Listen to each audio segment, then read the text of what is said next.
Well, it's been a while.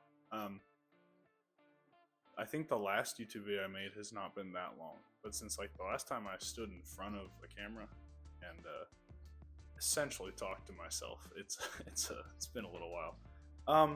Trying to think. I think I sold the Supra a year or so ago. It was just not worth the time at that point. I was having tons of issues, and I found something I love more, which we're sitting on currently. I'm sure you can tell by the title of this video.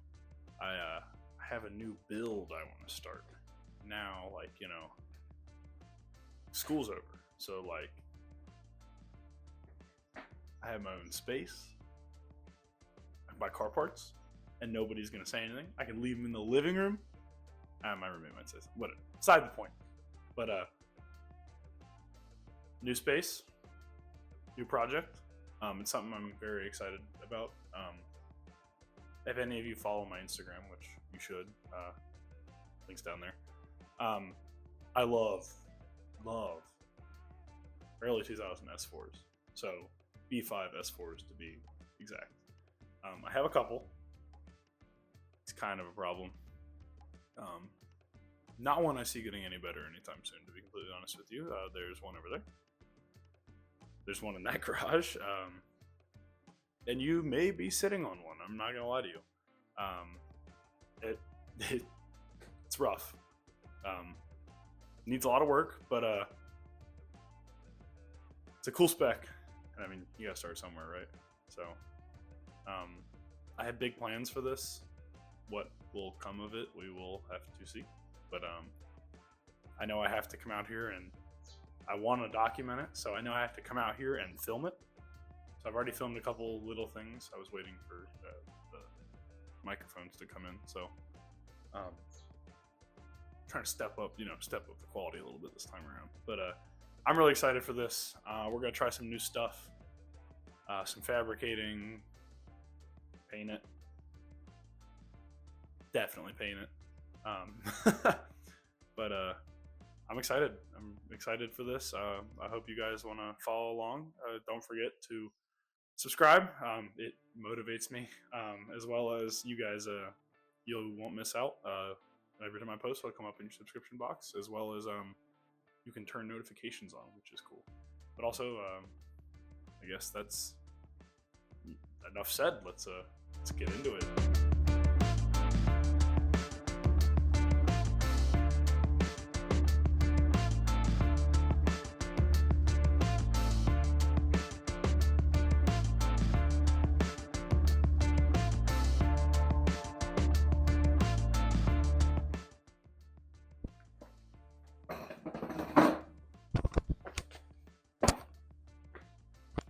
Came with the house.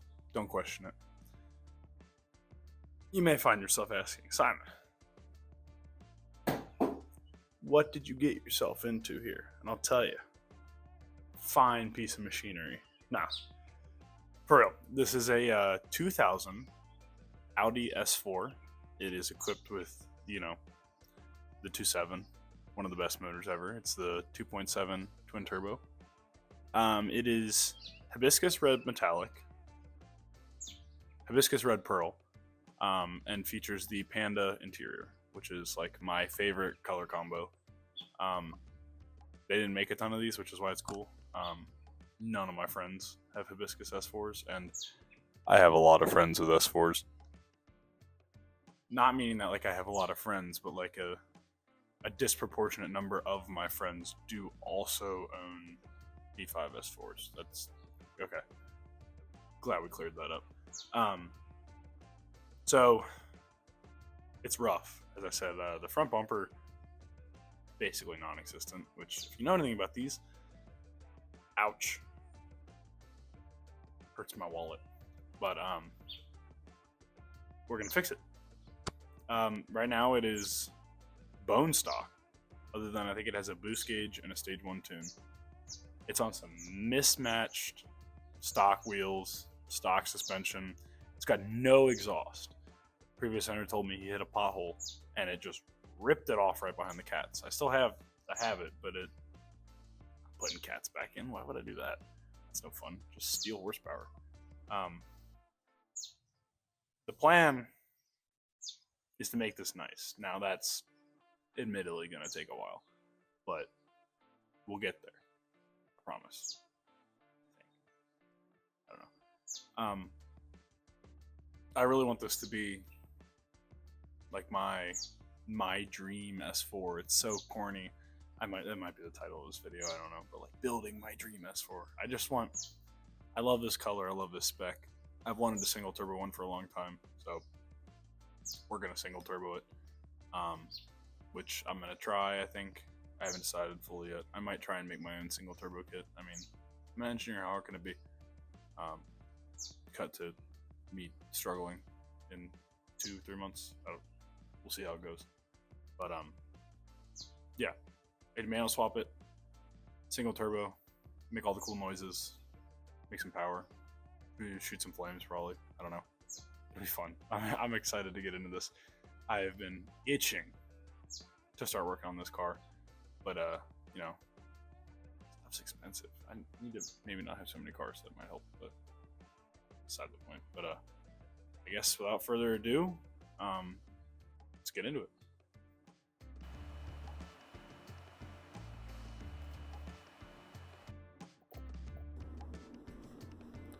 I'm going to start by replacing this passenger door. The one that came with this car has a massive rust hole, or rust spot I should say, underneath the trim that goes along the bottom section of the door.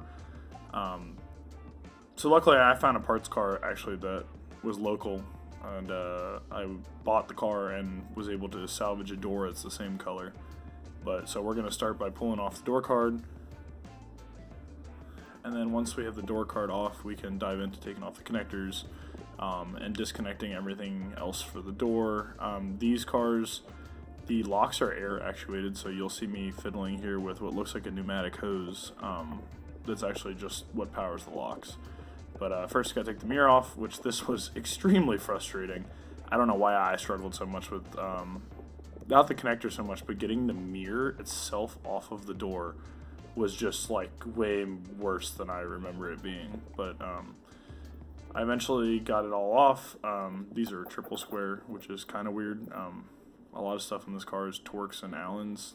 Why the mirrors specifically are a triple square, I'm not sure. It's the same as it's like the exact same bolt as the rear axles. So I don't know why that is, but I'm not an Audi engineer, so who knows.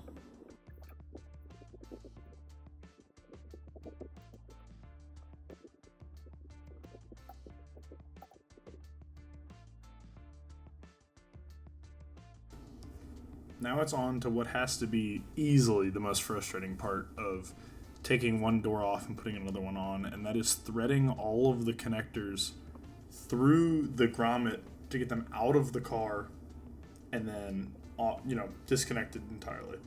So that took probably 15 minutes, so I didn't really film that, but you can see me now. I'm removing the bolts for the door. I like to use jack stands, ironically enough, to hold up doors when I take them off. I found that just putting a microfiber on top of them prevents them from doing any damage, but still allows you to not have the door just dive off of the car when you unbolt it. And then this door, obviously being off of an S4, well, I guess not obviously, has a piece of molding to it that the A4 door does not, or at least the A4 one are not paint matched, whereas the S4 door trims are the same color as the rest of the door, so I needed to transfer that over. I was able to fairly easily get the door aligned and bolted up.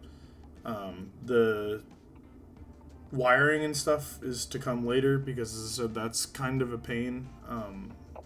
I will end up doing that, but I hadn't at this point in time. But for now, it's time to do the obligatory close test. And it closes like brand new. That looks good.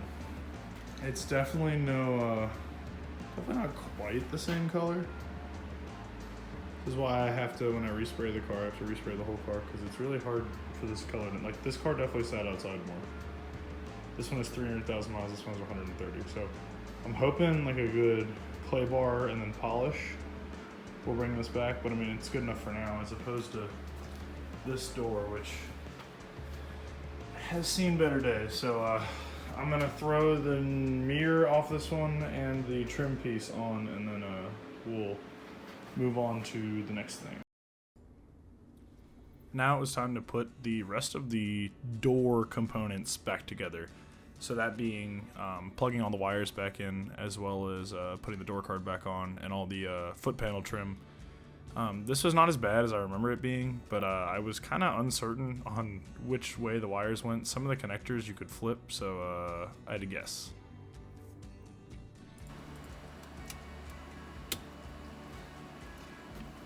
Red and green are not monodirectional. For when I have to come back and change those, this is a note for me.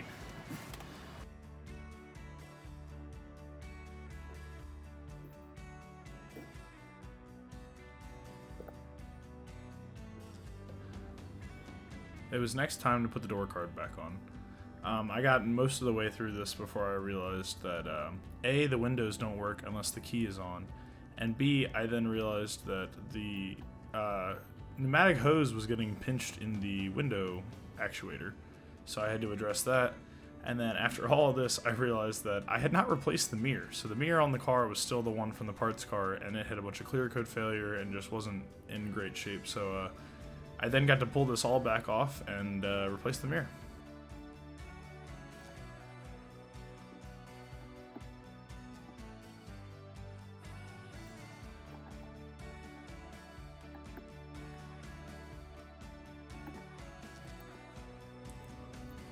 Once the door card was reinstalled, it was time to finalize the installation with all the screws and put the kick panel trim back in. This is oddly straightforward. I mean, I feel like a lot of people think that these older German cars are very complicated. I think it is 4 screws that hold this door card on. There's 2 under this handle, actually 3 under this handle, 2 that bolt the door card to the door, and then 1 that holds the piece of trim over it, and then 1 screw in the top left and 1 screw in the top right corner. And then the window works, and all is well.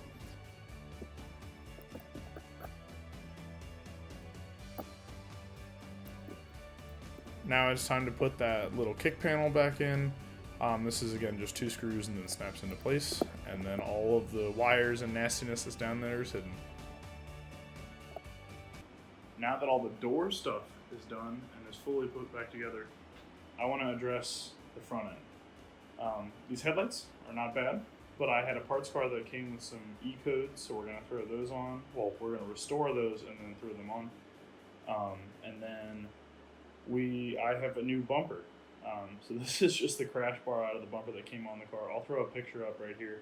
The bumper that came on this car was thrashed. So I have a new bumper. It's not painted. The whole car needs a respray anyway.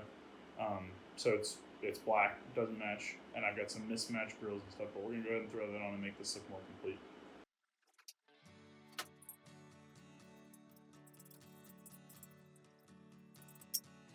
The front bumper on these cars is another one of the things that I think is way more simple than most people would think. It is quite literally, other than the brackets on the sides, which are clips underneath the headlights, the main portion of the bumper is held on with 2 Allen bolts that are located behind the fog bezels. Like you see me taking the bezels off to get to them, but it's not a lot that goes into holding this bumper on, just a couple Allen bolts.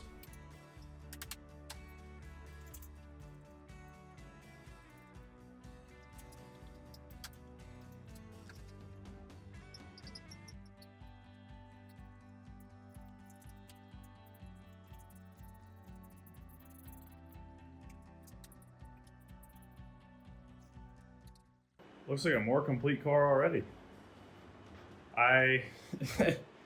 It's bad. I mean, it's sanded black. It needs some body work still, but as I said, I plan to repaint the whole car. I have the washer caps for both sides. I have grills for both sides. I have a filler plate that I'm gonna do a repair on. The previous owner, at some point somebody drilled the holes for the mounting bracket instead of just taking the filler plate off. Never understood why people do that, but whatever. As you probably saw, I can only find one of my bumper brackets. It's either still attached to the bumper outside or it's upstairs in one of my parts bins. So I have a couple bumper brackets. I should go find them. I have new mounting hardware, but I want to wait till I want to wait till I'm painting it and everything because they're kind of one use. They don't sit as well after the first use, so I want to paint the car and stuff before I put all my new hardware on, just, not take it off again, especially with doing the manual swap and stuff. It's all going to come back apart eventually, but let's get into restoring the headlights, and then I have another surprise right there. So that's for after. But for now, let's get into restoring the headlights. So personally, I swear by the Griot's Garage Headlight Restoration Kit. I've had fantastic luck with the results that you get from this kit, and it's very straightforward. It's an oxidization wipe, 1,000 grit, 2,000 grit, and 3,000 grit sanding, and then you wipe it down with a ceramic wipe. Like, it's very straightforward. It takes probably, I don't know, 10 minutes a light, and the results are fantastic.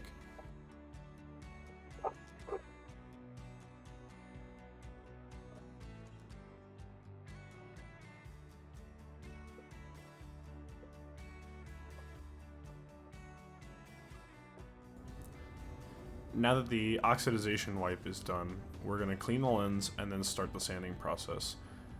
The sanding process is made up of a wet sand with 1,000, 2,000, and 3,000 grit. So it's a lot of rinse and repeat, making sure you keep straight lines. You don't want to do any circular motions because that will create swirls, but you'll see me switching directions here from up and down to left to right, keeping straight lines as I go through the 3 different grits of sandpaper. Now lastly, the best part, the ceramic wipe. This has got to be the most rewarding portion of this, because you go from a scratched up headlight to a perfectly clean headlight with one wipe of your hand. Now that the headlights are all nice and fresh, let's throw them on the turd. I'm always amazed by how much E-codes do for a car. All it does is delete the amber, but it can clean up the front end a lot. I know that this front end is not clean at all at the moment, but we'll get there. But these are a huge step in the right direction. I'm really impressed with how they came out, because they were quite crusty. I mean, especially considering the car had been sitting in the field for years, and the brackets were broken. Like the clear on the hibiscus looks so good. So now on to the special surprise. The last thing we're gonna do to the hibiscus is some fresh shoes. So the car currently sits on some B5 stocks. There's one wheel in the front over there that's not a B5 stock, so they're mismatched. New wheels, brand new tires. These are just some placeholder 18s for now. But let's go ahead and get them on the car.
With new wheels, new headlights, a new bumper, and a new door, I'm ready to give this car a new lease on life. This is just the very beginning, but let's take a look at it.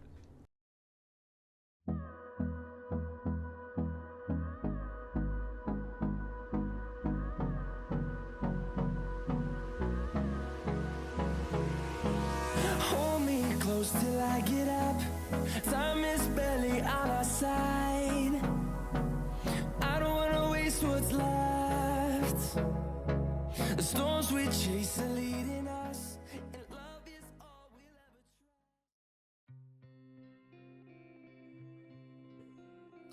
Well, that's a wrap for this video. I'd say it was a success.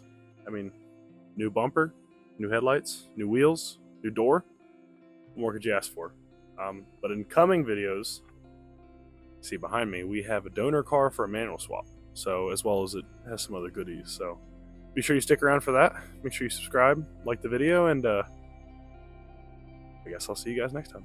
Thank you.